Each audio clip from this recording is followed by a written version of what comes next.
Now, as you can see here, I will explain how to change the speed in the InShot app on your phone.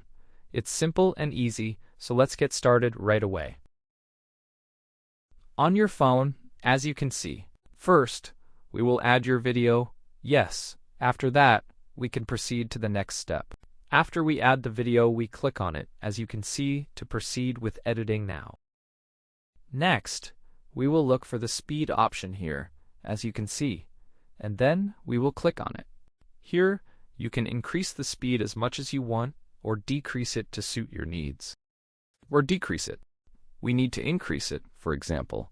Let's set it to 5 now. Set it to 5 now.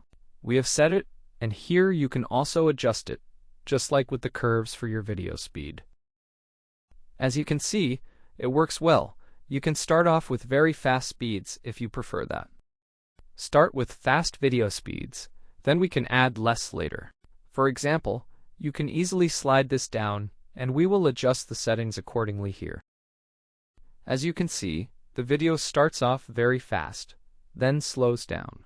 So as you can see, this is basically how everything works. Quite simple. Thank you all for watching. Wishing you good luck. Goodbye. Goodbye now.